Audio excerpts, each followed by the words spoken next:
Shalini TV நேயர்களுக்கு வணக்கம். சித்திரை மாதம் விருச்சிக ராசி பலன்களை பார்ப்போம்.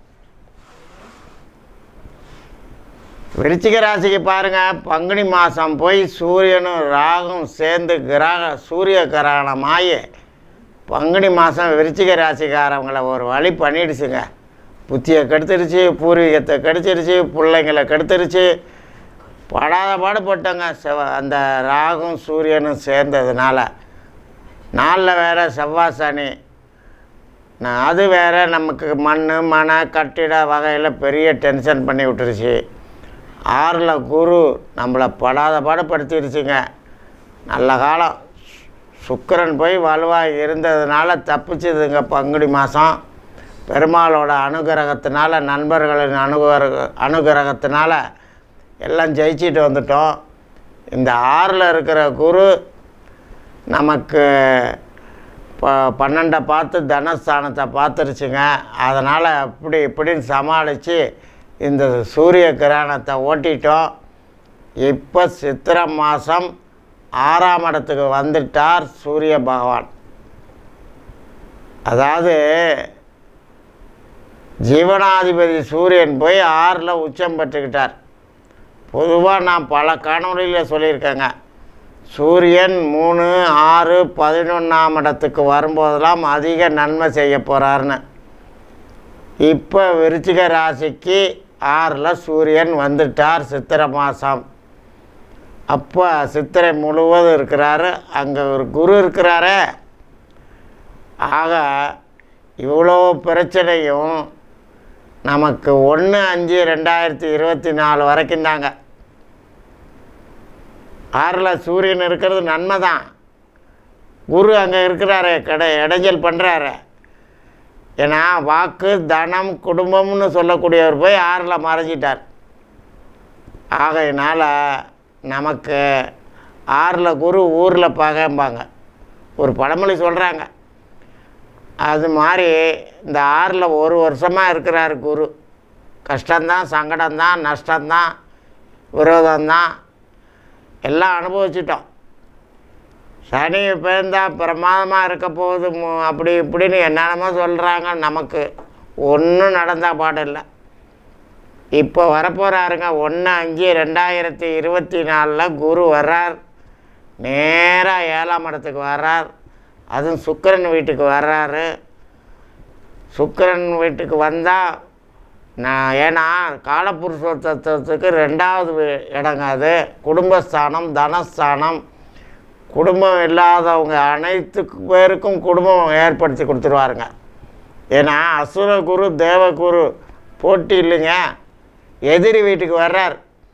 அப்போ வரவேற்று அவரை எதிரி வீட்டுக்கு வந்ததுனால அவரை கூடுதலான நன்மைகள் செய்ய போகிறார். ஆகையினால் கல்யாணம் நடக்காத கல்யாணம்லாம் நடத்தி வைப்பாருங்க.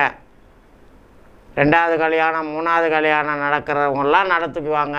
ஹேண்டிகேப்டு, ஊமை, இவங்களுக்கெல்லாம் கல்யாணம் நடக்குமான்னு இருக்கிறவங்களுக்கு கூட இந்த குரு பயிற்சி ரிஷபத்துக்கு வந்ததையும் திருமணம் நடைபெறும். அப்போ விருச்சிக ராசிக்கு 7ஆம் இடத்துக்கு வர்றாரு. திருமணம் நடத்தி வைக்கிறாரு. லாபஸ்தானத்தை பார்க்குறாரு. ஏற்கனவே அங்கே கேது இருக்கிறாரு. இந்த வருஷத்தில் ஒரே கிரக பயிற்சிக்கு பெரிய கிரகங்கிறது குரு தாங்க. ஆகையினால் நமக்கு இந்த 7ல் இருக்கிற குரு, இந்த 4ல் சனி, ஆட்சி பெற்ற சனி நமக்கு சொத்து, சுகம், வண்டி, வாகனம், திருமணம் அனைத்து வகையிலையும் நம்மளுக்கு கொடுப்பாருங்க. நம்பி இருக்கலாம். ஒரு வருஷம் இருக்கிறாரு. 1/5/2024 இருந்து 1/5/2025 வரைக்கும் இருக்கிறாரு. ஒரு வருஷம் இருக்கிறதுல நமக்கு சிறப்பான பலனை செய்கிறார். 7ல் குரு வந்தால் திருமணம் குரு பலன் இருக்குது. ஆகாதது ரொம்ப நாட்பட்ட திருமணம்லாம் நடக்குங்க. பொம்பளை பிள்ளைங்க 35-34 வயசு ஆகி கல்யாணம் ஆகலேன்னு கவலைப்பட்ட விருச்சிக ராசிக்கெல்லாம் இப்போ பாருங்கள் திடீர் கல்யாணம். அந்த மாதிரி விருச்சிக ராசிக்கு நடக்க போகுது. லாபம் கிடைக்க போகுது. முயற்சிகள் வெற்றி கிடைக்க போகுது. குலதெய்வ அருள் இருக்குதுங்க. அடுத்தது தைரியஸ்தானம், வீரியஸ்தானம். வெளிநாடு போகிறதுக்கு வாய்ப்பு உள்ளவங்க போகலாம். எல்லா வகையிலையும் ஒரு வருஷத்தில் நமக்கு சகல நன்மைகளையும் செய்ய போகிறார் இந்த ரிஷபத்துக்கு வர்ற குரு. அது வரைக்கும் சாப்பிட நேரம் இருக்காதுங்க. ஏன்னா ஜீவனாதிபதி யாருக்கு போயிட்டாரு, வேலை பலுவுனால் உங்களுக்கு சாப்பிட கூட நேரம் இருக்காது. ஆனால் உங்களுக்கு பாசிட்டிவாக எல்லாம் செய்ய போகுது. ஏன்னா அங்கே தான் போக போகிறாரு நான் ஒரு நமக்கு 1/5க்கு. ஆகையினால் 25 சுக்கிரனும் சூரியனும் குருவும் வாகனத்தொல்லை கொடுக்குதுங்க. வீட்டுக்காரங்க பிரச்சனை ஏற்படுது, யூரினல் இன்ஃபெக்ஷன் ஏற்படுது, நீர்க்கடுப்பு உபாதை ஏற்படுது, இதெல்லாம் இருக்குங்க. எல்லா பிரச்சனையும் குரு பயிற்சி வரைக்கும் தான். 1/5/2024 நம்ம ராசியை பார்க்குறாரு. ராசியை குரு பார்த்தா சகல தோஷ நிவர்த்திங்க. ஒரு பிறந்த ஜாதகத்தில், ஜனன ஜாதகத்தில் ராசியோ லக்னத்தையோ குரு பார்த்துட்டாருன்னா அது யோக ஜாதகங்க. அந்த மாதிரி எந்த பிரச்சனை வந்தாலும் நமக்கு குரு 1/5/2022 மாறின பிறகு நட உட பாவனை ஸ்டைலு எல்லாம் மாறப்போகுதுங்க. திருமணம் நடக்கும், திருமணம் நடத்தி வைக்கலாம், சுப நிகழ்ச்சிகள் நிறைய நடக்கும், எல்லா காரியங்களும் கொடுக்கும், லாபத்தை அளிக்கும், சாதகமாக நடக்கும். 3ஆம் இடத்தை குரு பார்க்குறது ரொம்ப சிறப்பு. தைரியம் வருது, முயற்சி வெற்றி ஆகுது. 22/4 30/5 வரைக்கும் பூர்வீகம், புத்தி, புத்திர வகையில் அலைச்சல், திருச்சல், டென்ஷன் இருந்தாலும் வெற்றிகள் தாங்க. திடீர்னு நடக்குங்க. அனைத்து நிகழ்ச்சிகளும் திடீர் நிகழ்ச்சிகள் தாங்க. நமக்கு அந்த மாதிரி இந்த குரு கொடுக்க போகிறாரு. 12 வருஷத்துக்கு ஒரு தடவை தாங்க அந்த குரு அந்த இடத்துக்கு வர்றாரு, 7ஆம் இடத்துக்கு. இப்போ விருச்சிக ராசிக்காரவங்கெல்லாம் 7ஆம் இடத்துக்கு குரு வர்றது ரொம்ப சந்தோஷங்க.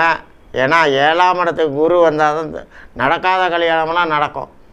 2, 5, 7, 9, 11 குரு வரும் ஒவ்வொரு பயிற்சிக்கும். ஆனால் 7ஆம் இடங்கிறது சிறப்பான இடம் திருமணத்துக்கு. ஆகையினால் திருமணம், தொழில், உத்தியோகம் எல்லா வகையிலும் நமக்கு நன்மைகளுங்க. ஆகையினால் நமக்கு 12 வருஷம் கழித்து திருப்பி வந்திருக்கிறாரு.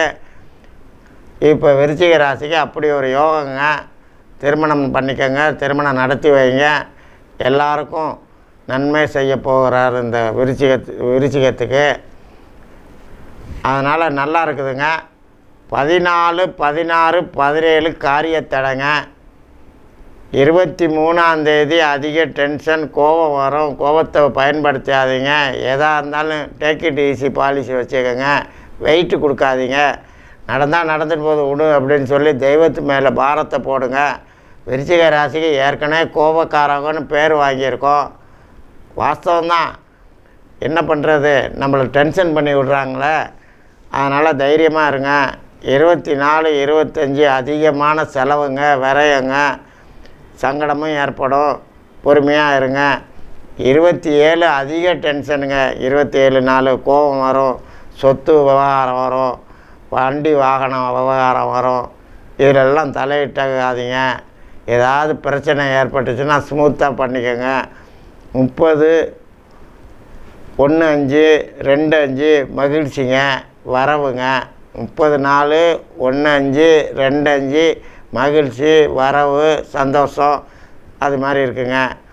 4/5 அதிக டென்ஷனுங்க. உஷாராக இருந்துக்கங்க. டென்ஷன்னா அன்றைக்கெல்லாம் கோபம் வரும், சாப்பாடு கிடைக்காது, தூக்கம் வராது.